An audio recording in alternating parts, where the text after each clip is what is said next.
गुरु की जी के साथ कैसे रहे, कैसे बोले, कैसे बतलावे, कैसा व्यवहार करे निष्कपट भाव से। दंडवतम गोविंद गुरु बंधु अविजन सोए, पहले वे प्रणाम तिन नमो जो आगे होए। गुरु को कीजय दंडवतम कोटि कोटि प्रणाम, कीट न जाने भृंग को यों गुरु कर ले आप समान। गुरु गोविंद कर जानियो रहियो शब्द समाए, मिले तो दंडवत बंदगी नहीं पल पल ध्यान लगावे।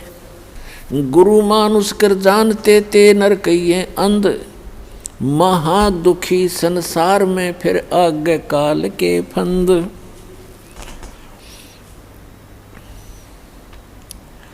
कबीरा ते नर अंध हैं गुरु को कहते और, हरि के रूठे ठोर है भाई गुरु रूठे नहीं ठोर। गुरु गोविंद दोनों खड़े काके लागू पाए, बलिहारी गुरु अपना जिन गोविंद दियो मिलाए। अपने आत्माओं कितना महत्व है सच्चे सतगुरु का, कि जैसे उदाहरण आपको बहुत बार दिया है, जिस व्यक्ति के ऊपर आपदाएं आती हैं वो स्वयं स्वीकार करता है और कहता है कि मेरा राम रूठ गया, मेरा भगवान रुष्ट हो गया, आज मेरे ऊपर दुख पर दुख आ रहे हैं। और जिसके घर सुख होता है उसको अन्य आम व्यक्ति ही कहते हैं इसका राम राज्य है भाई, इसका भगवान प्रसन्न है इसके ऊपर। तो पुण्यात्माओं, पुण्यों से सुख होता है, पाप कर्मों से दुख होता है। जिनके पुण्य समाप्त हो गए तो उनका राम रूठ गया, उनका भगवान रुष्ट हो गया, उन पर दुख प्रारंभ हो गए।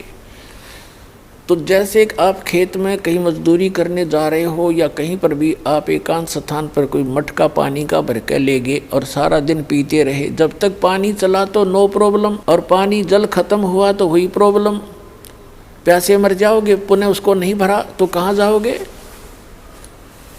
हैंड पंप पर गए, कुएं पर गए।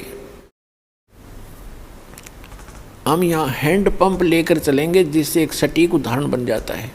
एक तरफ तो हैंड पंप पर गए, मटका भर लिया, फिर आपत्ति समाप्त। जो आपत्ति आई थी जल के अभाव से वो ठीक होगी, वो बला टली।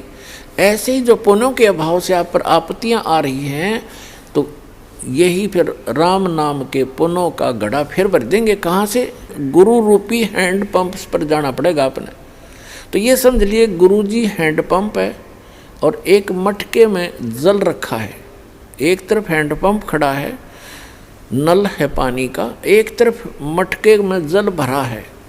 तो आपसे कोई ये कहे कि इस मटके भरा जल और एक तरफ नल, इनमें से कौन से को पसंद करोगे?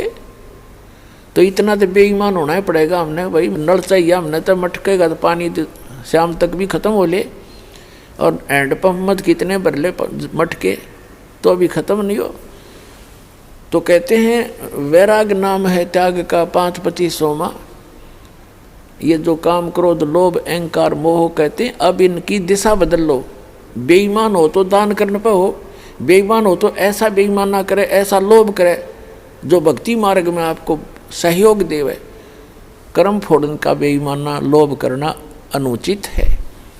तो परमात्मा कहते हैं गुरु गोविंद दोनों खड़े, मटके में जल तो समझ लो गोविंद और नल समझ लो गुरु। इन दोनों में से कहते हैं किसके लागू पाए? आप उत्तर दे रहे परमात्मा, हमारी तो इतनी बुद्धि काम भी नहीं करे। बलिहारी गुरु अपना जिन गोविंद दियो मिलाए। धन है मेरा वो गुरु, वो नल का हैंड पंप, जिसने वो राम मिला दिया, जिसके अभाव से हम दुखी हो रहे थे वो पुण्य प्राप्त करा दिए। तो पुणात्मा परमात्मा कहते हैं गुरु मानुष कर जानते ते नर कहिए अंध, महादुखी संसार में आ गए यम के फंद। गुरु गोविंद दोनों खड़े किसके लागू पाए? बलिहारी गुरु अपना जिन गोविंद दियो मिलाए। कबीर हरि के रूठ से गुरु की शरण में जा, और कह कबीर गुरु रूठ गए फिर हर नहीं होत साए। अब जैसे आपका राम रूठ गया, आपके पुण्य समाप्त हुए, गुरु मिल गए, तो रोज भर लो बाल्टी, दिन में 10-10 बार। और फिर कहते हैं यदि आप जी ने हैंड पंप खराब कर दिया, उसको मिस हैंडल करके, उसकी टेक केयर ना करके, रिस्पेक्ट नहीं की, तो आपका हैंड पंप खराब हो गया, यानी गुरु रूठ गए, फिर आपको वो सुविधा बंद हो जाएंगी मिलनी जो आपको हैंड पंप से मिलनी थी। तो यहाँ कहते हैं कबीर हरि के रूठता गुरु की शरण में जा, कह कबीर गुरु रूठ गए तो हर नहीं होत साए। अब फिर क्या बताते हैं, गुरु से ज्ञान जो लीजिए शीस दीजिए दान, भौतिक भोंदू बह गए राख जीव अभिमान। भौतिक भोंदुक बह गए राख जीव अभिमान।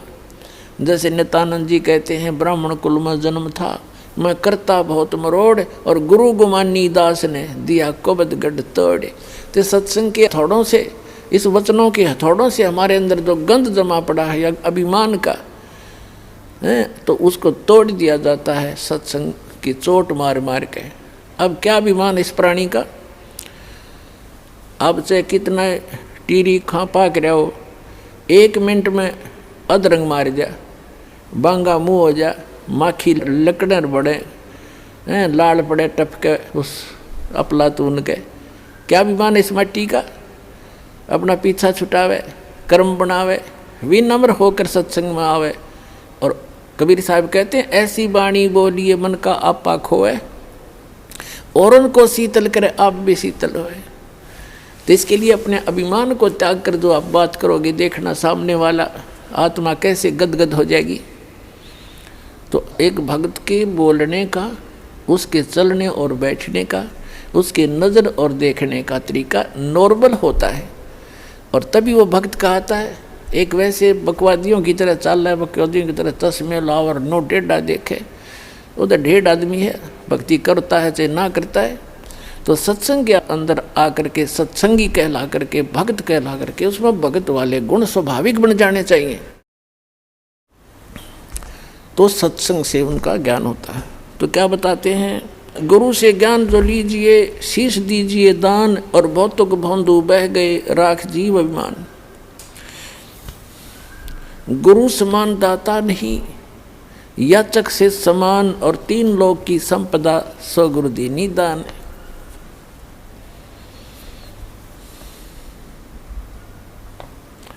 फिर क्या बताते हैं कि कबीर तन मन दिया तो भला किया, सिर का दासी भार, और जय कभू ये कह दिया कि मैंने दे दिया तो बहुत सहेगा मार। परमात्मा यहाँ तक कहते हैं जैसे, क्योंकि इस काल ने तो आपका भक्ति नाश कराना है, और आपने परमात्मा के इस ज्ञान से अपना इसको सुरक्षित रखना है। परमात्मा कहते हैं कि जैसे माता गर्भ को रख यत्न बना, और ठेस लगे तो छन होए तेरी ऐसे भक्ति जा। जैसे किसी बहन को, किसी माई को काफ़ी समय के उपरांत या कभी भी गर्भ रहा हो, और उसके उपरांत वो कितनी सावधानी बरतती है उस अपने लाल को प्रफुल्लित करने के लिए, सफल करने के लिए, सुरक्षित रखने के लिए। चलते समय भी ये सोचती है कि ऊंचे नीचे पे पैर ना टिक जा, कहीं झटका ना लग जा। रात्रि के समय सोते समय भी जब करवट बदलती है तब भी बहुत उदड़ कर पड़ती है, कहीं मेरे बालक का ठेस तो नहीं लगी। तो परमात्मा कहते हैं कि जैसे माता गर्भ को और रख यत्न बना, ठेस लगे तो छन होए तेरी ऐसे भक्ति जा। जरा सा भी कोई झटका लग गया तो तेरी भक्ति ऐसे नाश हो जाएगी जैसे उस माई का गर्भपात हो जाए। उसको कितना कष्ट होता है, कितना रोती है उस समय को कि कैसे बात बिगड़ गई। तो परमात्मा याद दिलाते हैं जैसे माता गर्भ को रख यत्न बना, ठेस लगे तो छिन्न हो जा, क्षीण हो जाता है, तेरी ऐसे भक्ति नसावे। क्या बताते हैं कि किसी को तो सेवा का अभिमान हो जाएगा और किसी को धन का, किसी को और किसी दान का। तो पुण्यात्मा परमात्मा कहते हैं कोई भी प्रकार का यदि आप में अभिमान हुआ है तो आपका भक्ति नाशक बन गया। तन मन दिया तो भला किया, सिर का दासी भार, और जय कभी ये कह दिया कि मैंने इतना दान कर दिया। तो बहुत सहज सिर मार, वो दान तो नष्ट हो ही हो गया और भक्तिहीन भी हो गया। तो कैसे? पुण्यात्माओं, जब तक आप जी को ये अध्यात्म ज्ञान नहीं होगा तब तक आप सफल नहीं हो सकते।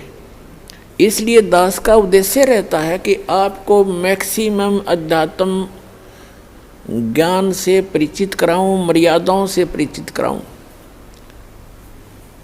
और तभी आप सफल होगे, मार नहीं खाओगे। जैसे नए नए भक्त आते हैं, वो क्या कहते हैं, जैसे उनको दान धर्म करने के लिए प्रेरित किया जाता है जो उनके हित में होता है।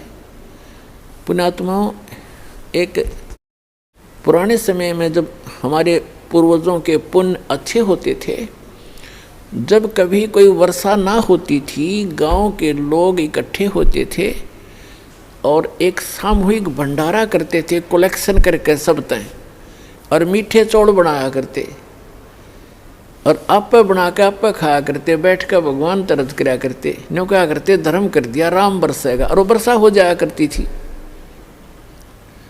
अब पुण्यात्माओं, एक मीठे चौड़ों तो जो वर्षा हो जाया करती है, तो यहाँ तो अमृत बरसा देगा भगवान। कितना गजब का भंडारा हो रहा है।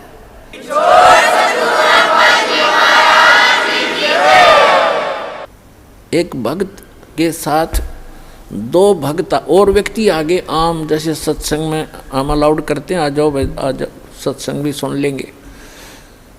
तो उन्होंने देखा यहाँ जहाँ भी सत्संग हमारा चल रहा है कि क्या करते हैं, गरम गरम चाय की टैंकी भरी है और गर्मियों के दिन में कहीं नींबुओं के टोकरी की टोकरी भरी है, चीनी की बोरी खोल रखी है, और भगत काटे नींबू बिलाओ, पानी बनाओ, सिकंजी गुट गुट पीओ, कोई खाना खा रहा है, कोई दूध पी रहा है, कहीं हलवा मिल रहा है।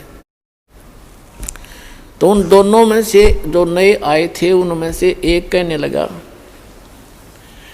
बोला भाई गाँव में न्यों कर वहाँ पर राम उतर रहा है, बोला राम आ रहा है, भगवान उतर रहा है। वो दूसरा बुद्धिमान था, वो कहने लगा, रहा ऐसा धर्म जहाँ पर हो, ऐसा धर्म हो रहा हो, वहाँ तो राम ना उतर रहा हो तो उतर जा।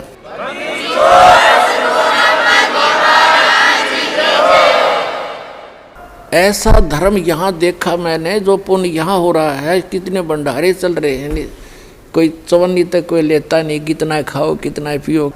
तो पुण्यात्माओं, तो धर्म के लिए आपको प्रेरित किया जाता है। ये विधिवत साधना है, शास्त्र अनुकूल साधना है। यहाँ का किया हुआ पुण्य आपको बहुत गुना हो करके वापस भी मिलेगा और आपके गुड अकाउंट में लिखा जाएगा, वो अलग से। या आपको वापस जो मिलेगा, ये तो आपका यूँ समझ लो ब्याज ब्याज मिलेगा, मूल धन तो आपका जमा होता रहेगा। ये ऐसे जान लेना।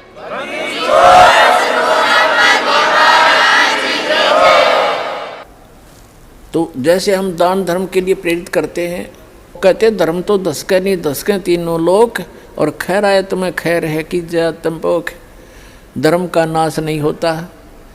पुण्यात्माओं, एक दिन ये तीनों लोकों का भी नाश होगा, लेकिन आपका किया हुआ पुण्य वो कभी नाश नहीं होगा, आपके साथ सदा बना रहेगा। कहते धर्म तो धसके नहीं, धसके माने धर्म का नाश नहीं होता, तो धसके तीनों लोग, और खैरायत में खैर है। खैरायत माने दान करण में ही आपकी खैर है, सुरक्षा है। और कीजिए आत्मपोख। अब यहाँ कोई भी भक्त आता है, खाना खाने नहीं आता, वो तो परमात्मा की महिमा सुनने आता है। और ऐसे साधु भाव में कोई भी आवेगा, यहाँ कोई आदमी नहीं आ सकता, किसी के पास आज समय नहीं है जो वैसे यहाँ जावे। वो परमात्मा की एक प्यारी आत्मा आता है, चाहे उसने वो नाम नहीं भी लिया है, ना लेना चाहता, यहाँ आने वाला व्यक्ति उस परमात्मा का एक VIP समझ लो, उस भगवान की एक प्यारी आत्मा है, कुछ दिनों में समझ में आ जाएगी, उसका नाम भी ले लेगा। तो यहाँ भगत भगवान के लिए आया है, ना कि खाने के लिए। और ऐसे भगत को यहाँ खाना खिलाना, उसको भोजन में सहयोग देना भंडारे में, इसके पुण्य की कोई गिनती नहीं।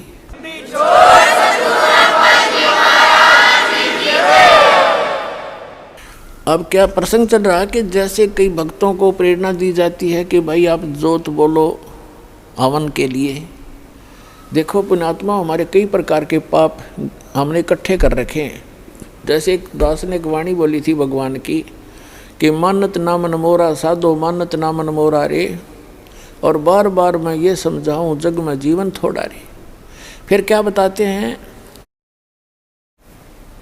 कि शरण पड़े को गुरु संभाले, जान का बालक भोरा रे, और कह कबीर तुम चरण चित राखो, जो सुई में डोरा रे। जैसे कोई बालक छोटा सा होता है, 5-4 महीने का, 7-8 महीने का, 9 महीने का बच्चा, वो पालने में सुला रखा होता, माता काम लग जाती है अपने घर के काम में।